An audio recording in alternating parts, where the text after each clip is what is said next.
ಬೆಳಿಗ್ಗೆ ಹಾಸನದಲ್ಲಿ ತಾಳಿ ಕಟ್ಟುವ ಸಂದರ್ಭದಲ್ಲಿ ಮದುವೆ ಬೇಡ ಅಂತ ಹೇಳಿದ್ದಂಥ ಯುವತಿ ಈಗ ತಾನು ಪ್ರೀತಿಸಿರುವ ವ್ಯಕ್ತಿಯನ್ನೇ ಮದುವೆಯಾಗಿದ್ದಾಳೆ ಅನ್ನುವ ಬ್ರೇಕಿಂಗ್ ಅಪ್ಡೇಟ್ ಲಭ್ಯ ಆಗ್ತಾ ಇದೆ.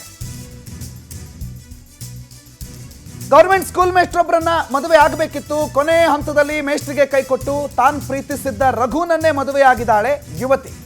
ಕೊನೆಗೂ ತಾನು ಪ್ರೀತಿಸಿದ ಪ್ರಿಯಕರನನ್ನೇ ಮದುವೆಯಾಗಿದ್ದಾಳೆ. ಬಸವನಹಳ್ಳಿ ಗ್ರಾಮದ ರಘು, ಬೂನಹಳ್ಳಿ ಗ್ರಾಮದ ಪಲ್ಲವಿ ಕೊನೆಗೂ ಮದುವೆಯಾಗಿದ್ದಾರೆ.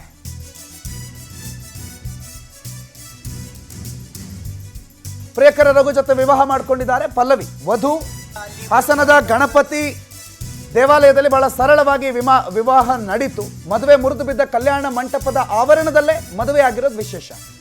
ಸ್ನೇಹಿತರು ಮತ್ತು ಸಂಧಾನಕಾರರ ಸಮ್ಮುಖದಲ್ಲಿ ಮದುವೆ ಆಯಿತು. ನೋಡಿ, ಗಮನಿಸ್ತಾ ಇದ್ದೀರಿ ದೃಶ್ಯವನ್ನ.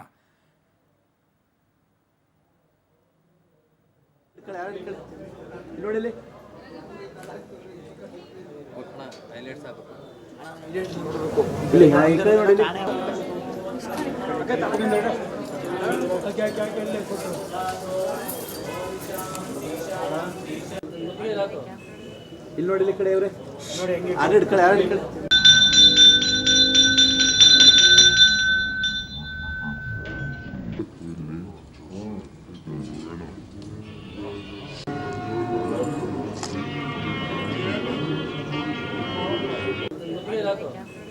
ಇಲ್ಲಿ ನೋಡಿ ಕಡೆ ಇವ್ರೆ ನೋಡಿ ಹೆಂಗೆ.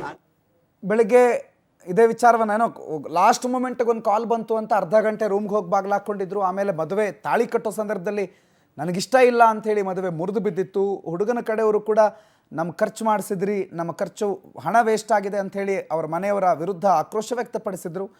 ಈಗ ಫೈನಲಿ ಪಲ್ಲವಿ ಮದುವೆ ಆಗಿದೆ. ತಾನು ಪ್ರೀತಿ ಮಾಡಿದ್ದಂತಹ ರಘುನನ್ನೇ ಈಗ ವರಿಸಿದ್ದಾಳೆ. ಅದು ಸಂಜೆ ಅದೇ ಏನು ಚೌಲ್ಟ್ರಿಯ ಆವರಣದಲ್ಲಿರುವ ದೇವಸ್ಥಾನದಲ್ಲೇ ಈ ವಿವಾಹ ಕೂಡ ಮುಗಿದಿದೆ. ಸಚಿನ್ ಮಾಹಿತಿ ಕೊಡ್ತಾರೆ, ಫೋನ್ ಸಂಪರ್ಕದಲ್ಲಿ ಜಾಯ್ನ್ ಆಗಿದ್ದಾರೆ. ಸಚಿನ್, ಕೊನೆಗೂ ಆ ಹುಡುಗಿಗೆ ನ್ಯಾಯ ಸಿಕ್ಕಿದೆ, ಬಟ್ ಹುಡುಗನಿಗೆ ನ್ಯಾಯ ಸಿಗಲಿಲ್ಲ. ಏನಾಯ್ತು ಮಧ್ಯಾಹ್ನದ ನಂತರ ಸಚಿನ್? ಖಂಡಿತ ಪ್ರಣತ್, ಏನು ಹಾಸನದಲ್ಲಿ ಇವತ್ತು ಬೆಳಗ್ಗೆ ನಡೆದಂತ ಮದುವೆ ಐ ಡ್ರಾಮಾ ಅದೇನಿದೆ ಅದು ಕೊನೆಗೂ ಒಂದು ಕಡೆ ಯುವತಿಗೆ ಸುಖಾಂತ್ಯ ಕಂಡಿದ್ರೆ ಯುವಕನಿಗೆ ಬೇಸರ ಅಂತಾನೆ ಹೇಳ್ಬೋದು. ಯಾಕೆಂತಂದ್ರೆ ಯುವತಿ ಪ್ರೀತಿಸಿದಂತ ಯುವಕನನ್ನ ಕೈ ಹಿಡಿದಿರ್ತಕ್ಕಂಥದ್ದು ಸುಮಾರು 5 ಗಂಟೆಗಳ ಕಾಲ ನಡೆದಂತ ವಾದ ವಿವಾದ, ಅಂದ್ರೆ ಪೊಲೀಸ್ ಠಾಣೆ ಮೆಟ್ಟಿಲೇರಿದ ಪ್ರಕರಣ ಏನಿದೆ ಅದು ಕೊನೆಗೂ ಈಗ ಯುವತಿ ಪ್ರೀತಿಸಿದಂತ ಯುವಕ ಏನಿದ್ದಾನೆ ಆತನನ್ನ ಏನು ಯುವತಿಗೆ ನಿಶ್ಚಯ ಮಾಡಿದಂತ ಮದುವೆ ಚೌಟ್ರಿ ಏನಿದೆ, ಚೌಟ್ರಿ ಪಕ್ಕದಲ್ಲಿರ್ತಕ್ಕಂಥ ಗಣಪತಿ ದೇವಸ್ಥಾನದಲ್ಲಿ ವಿವಾಹ ಆಗಿರ್ತಕ್ಕಂಥದ್ದು. ಆದ್ರೆ ಯುವತಿ ಈಗ ಒಂದೆಡೆ ಖುಷಿಯಲ್ಲಿದ್ರೆ ಈ ಯುವತಿಗೆ ಏನೋ ಒಂದು ಫಿಕ್ಸ್ ಆಗಿದಂತ ಮದುವೆ ಏನಿತ್ತು, ಅಂದ್ರೆ ಆಲೂರು ತಾಲೂಕಿನ ಯುವಕ ಏನಿದ್ದಾನೆ ಆತನಿಗೆ ಅನ್ಯಾಯ ಆಗಿರ್ತಕ್ಕಂಥದ್ದು. ಯಾಕೆಂದ್ರೆ ಮನೆಯವರಿಗೆ ಈ ವಿಚಾರ ಗೊತ್ತಿದ್ರು ಕೂಡ ಮುಚ್ಚಿಟ್ಟು ಮದುವೆ ಮಾಡಿದ್ರ ಅಂತ ಹೇಳ್ಬಿಟ್ಟು ಆ ವರನ ಕಡೆಯವರು ಆರೋಪನ ಮಾಡಿರ್ತಕ್ಕಂಥ ಈಗಾಗಲೇ ಈ ಕುರಿತು ಪ್ರಕರಣ ಕೂಡ ದಾಖಲಾಗಿದೆ. ಆದ್ರೆ ಯುವತಿ ಮದುವೆ ಆಗಿರೋದ್ರಿಂದ ಈ ಪ್ರಕರಣ ಯಾವ ದಿಕ್ಕಿಗೆ ಸಾಗುತ್ತೆ ಅನ್ನೋದು ಕೂಡ ಕಾದ್ ನೋಡ್ಬೇಕಾಗಿದೆ. ಈಗಾಗಲೇ ಈ ವಿಚಾರವಾಗಿ ಮದುವೆಗೆ ಮಾಡಿದಂತ ಖರ್ಚಿನ ಹಣವನ್ನ ಭರಿಸ್ಬೇಕು, ಅಂದ್ರೆ ಯುವಕರ ಮನೆಯಲ್ಲಿ ಒಡವೆ ಆಗಿರ್ಬೋದು, ಬಟ್ಟೆ, ಇನ್ನಿತರ ವಿಚಾರಗಳಿಗೆ ಖರ್ಚು ಮಾಡಿದಂತ ಹಣವನ್ನ ಭರಿಸ್ಬೇಕು ಅಂತ ಹೇಳ್ಬಿಟ್ಟು ಪೊಲೀಸ್ ಠಾಣೆಯಲ್ಲಿ ಒಂದು ಪ್ರಕರಣ ದಾಖಲು ಮಾಡಿದ್ದಾರೆ. ಬಡಾವಣೆ ಪೊಲೀಸ್ ಠಾಣೆಯಲ್ಲಿ ಪ್ರಕರಣ ಕೂಡ ದಾಖಲು ಮಾಡಿದ್ದಾರೆ.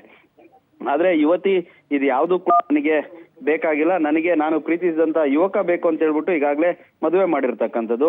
ಈ ಏನು ಕುಟುಂಬ ಸಮೇತವಾಗಿ ಈ ಒಂದು ಮದುವೆಗೆ ಒಪ್ಪಿ ಮದುವೆ ಆಗಿರ್ತಕ್ಕಂಥದ್ದು. ಆದ್ರೆ ಈ ಹಿಂದೆ ಏನು ಫಿಕ್ಸ್ ಆದಂತಹ ಯುವಕನಿಗೆ ಒಂದ್ ರೀತಿ ಅನ್ಯಾಯ ಆಗಿರ್ತಕ್ಕಂಥದ್ದು. ಈ ಬಗ್ಗೆ ಪೊಲೀಸರು ಯಾವ ರೀತಿ ಅವರಿಗೆ ನ್ಯಾಯ ದೊರಕಿಸ್ತಾರೆ ಅನ್ನೋದು ಕೂಡ ಕಾದ್ ನೋಡ್ಬೇಕಾಗಿರ್ತಕ್ಕಂಥದ್ದು. ಪ್ರಣತ್, ಥ್ಯಾಂಕ್ ಯು ಸಚಿನ್ ಮಾಹಿತಿಗೆ.